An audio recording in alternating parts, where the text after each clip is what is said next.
Hi friends, एक नए video में आपका स्वागत है। इस वीडियो में हम करंट अफेयर से रिलेटेड एक टॉपिक है उसकी डिस्कस करेंगे। टॉपिक का नाम है मानगढ़, एक हिल स्टेशन, एक साइट है राजस्थान में। वहाँ पे देश के पीएम माननीय नरेंद्र मोदी जी विजिट कर रहे हैं 1 नवंबर को। लेकिन उससे पहले राजस्थान के जो सीएम हैं माननीय अशोक गहलोत जी, उन्होंने डिमांड की है कि ये जो मानगढ़ हिल स्टेशन है इसको नेशनल मॉन्यूमेंट घोषित किया जाए। तो ये मानगढ़ एक हिल स्टेशन है, लेकिन इसको देश के पीएम विजिट कर रहे हैं और उसी के साथ उस राज्य के सीएम डिमांड कर रहे हैं कि इस जगह को नेशनल मॉन्यूमेंट घोषित किया जाए। तो एक हिल स्टेशन का इतना क्या महत्व है, उसका क्या हिस्टोरिकल इम्पोर्टेंस है कि उसको नेशनल मॉन्यूमेंट घोषित करने के लिए डिमांड की जा रही है। तो उसके बारे में हम इस वीडियो में देखेंगे। इससे पहले हम इस जगह की ज्योग्राफिकल लोकेशन देख लेते हैं। ये जगह है राजस्थान और गुजरात के बॉर्डर पर स्थित है। बांसवाड़ा डिस्ट्रिक्ट है, जो सदर्न मोस्ट डिस्ट्रिक्ट है, साउथ में, सबसे साउथ में राजस्थान के बांसवाड़ा। तो वहाँ पे ये हिल स्टेशन स्थित है। और ये जो हिल स्टेशन है ये मेनली जो राजस्थान, मध्य प्रदेश और गुजरात की जो भील पॉपुलेशन है उसका सेंटर है। मतलब ये राजस्थान हो गया, ये गुजरात हो गया, ये एमपी हो गया। तो ये जो एरिया है ये मानगढ़ है और ये एपी सेंटर है भील पॉपुलेशन का। और भील पॉपुलेशन के लिए ये बहुत इम्पोर्टेंट रखता है ये जगह। एक कडाना डैम है जो माही रिवर पे है, वो इसके साइड में है। लेकिन ये जो जगह है मानगढ़, ये राजस्थान में स्थित है, ना कि गुजरात में। ये याद रखने के लिए है। ये पॉपुलर क्यों है? क्योंकि हिस्ट्री में हम पढ़ते हैं एक घटना 1919 में पंजाब के अमृतसर में एक घटना हुई थी, जब एक पब्लिक गैदरिंग हुई थी वहाँ के लोकल लीडर के अरेस्ट के खिलाफ। तो उस पे जो ब्रिटिश सेना है उन्होंने उसको घेर के चारों तरफ से उन पे फायरिंग कर दी थी। तो उसमें काफ़ी लोग, जो इनोसेंट लोग हैं, वो मारे गए थे। तो सेम वैसा ही इंसिडेंट इस मानगढ़ वाली जगह पे हुआ था। इसलिए इस जगह को राजस्थान का जलियांवाला या फिर आदिवासियों का जलियांवाला बोला जाता है। तो यहाँ पे जो ब्रिगेडियर जनरल थे वो थे रेगिनाल्ड E.H. डायर।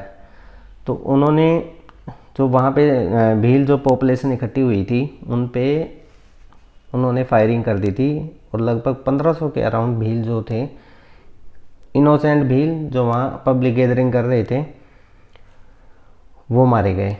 तो ये भील वहाँ पे इकट्ठे क्यों हुए थे, किस पर्पज़ था उनका इकट्ठे होने का, उनको लीड कौन कर रहे थे, तो उसके बारे में देखते हैं। तो लीडर थे गोविंद गुरु, जिनको गोविंद गिरी भी बोलते हैं। ये भील लीडर हैं। इनका जन्म बांसिया, ये डूंगरपुर में एक जगह है, डूंगरपुर डिस्ट्रिक्ट है राजस्थान का, वहाँ पे है ये जगह बांसिया। और इनका देहांत हुआ था कंबोज, ये गुजरात में है। तो ये जो गोविंद गिरी हैं ये सोशल और स्पिरिचुअल लीडर हैं। सोशल इसलिए हैं क्योंकि इन्होंने भीलों में काफ़ी जो सुपरस्टिशन थे और उनमें सोशल रिफॉर्म करने की बेसिकली उन्होंने कोशिश की थी। तो सोशल रिफॉर्म में उन्होंने सबसे पहले मोनोथेइज्म पे बल दिया था। मोनोथेइज्म मतलब एक ईश्वरवाद, कि एक भगवान एक है, उसी की पूजा कीजिए। फिर उसके बाद उन्होंने ऑब्जर्वेंस ऑफ टेम्परेंस, इसका मतलब संयम रखना, लोगों को संयम रखने के लिए इन्होंने बल दिया था। फिर तीसरा, इन्होंने क्राइम को कंट्रोल करने की भी कोशिश की थी, लोगों में क्राइम को छोड़ने के लिए उनको प्रेरित किया था। अगले है सोशल रिफॉर्म इनका, इन्होंने एग्रीकल्चर प्रैक्टिसेस को बढ़ावा दिया था, लोगों को एग्रीकल्चर करने के लिए प्रेरित किया था। और इन्होंने उस टाइम अंधविश्वास काफ़ी था, तो अंधविश्वास को इन्होंने कम करने के लिए काफ़ी रिफॉर्म किए थे। और अगला है विमेन वेलफेयर, इन्होंने भी इस फील्ड में काफ़ी काम किए। इस फील्ड में बेसिकली उस टाइम जो मेन दो जो कुरीतियाँ चल रही थी, एक तो फीमेल इन्फेंटिसाइड ये बेसिकली राजपूतों में थी। और दूसरा था विडो रीमैरिज, इसके खिलाफ ब्राह्मण थे। तो इन्होंने जो गोविंद गिरी है, इन्होंने फीमेल इन्फेंटिसाइड को, भ्रूण हत्या को इन्होंने क्रिटिसाइज़ किया था कि एक कुरीति है। और विडो रीमैरिज जो ब्राह्मणिज्म में बिल्कुल बैन थी, उनको इन्होंने विडो रीमैरिज को इन्होंने प्रमोट किया था। तो इसलिए ये एक सोशल रिफॉर्मर थे। और इसी के चलते उन्होंने 1883 में समसभा और 1890 में भगत मूवमेंट इन्होंने चलाया। तो ये तो हो गया सोशल रिफॉर्म में स्टेट और इंडिविजुअल का क्लैश नहीं होता सोशल रिफॉर्म में। लेकिन मेन आता है अगर कुछ ऐसे रिफॉर्म किए जाएं जिससे स्टेट और इंडिविजुअल के इंटरेस्ट में क्लैश आता है। इसके अलावा, इन सोशल रिफॉर्म के अलावा, गोविंद गिरी ने लीकर बैन किया था।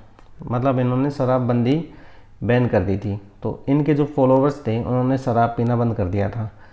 अब शराब पीना बंद कर दिया तो शराब की एक्साइज से जो मनी आती है, शराब की मैन्युफैक्चरिंग से जो पैसे आते हैं, बिकने से जो पैसे आते हैं स्टेट को, तो उससे स्टेट को नुकसान हुआ।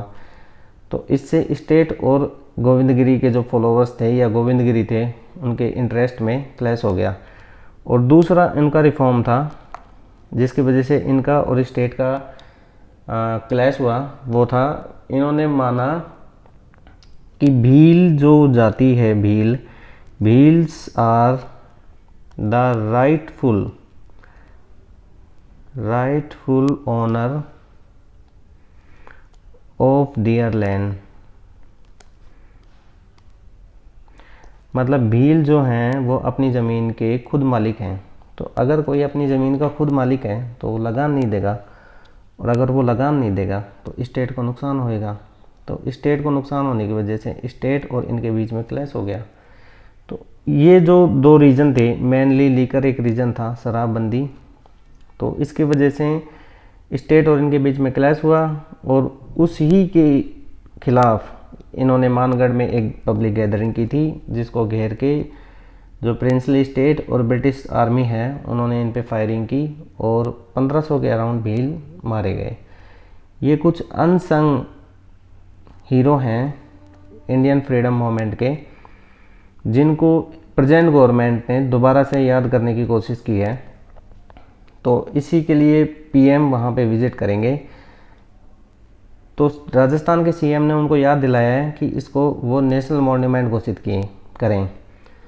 तो किसी भी जगह को नेशनल मॉन्यूमेंट घोषित करना, और उसकी जो मेन रेस्पॉन्सिबिलिटी है वो है आर्कियोलॉजिकल सर्वे ऑफ इंडिया की।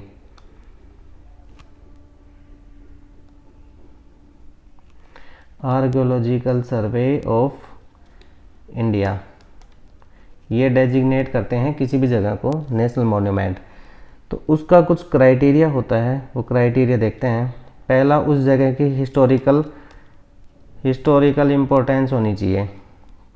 फिर दूसरा, सफिशेंट एक साइट होनी चाहिए जहाँ पे उस जगह को प्रिजर्व किया जा सके या फिर उसकी फेंसिंग की जा सके।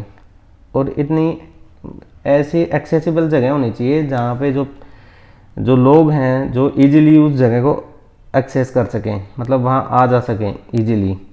तो ये कुछ क्राइटेरिया हैं जो अगर कोई भी साइट फुलफ़िल करती है तो उस जगह को नेशनल मॉन्यूमेंट घोषित किया जा सकता है।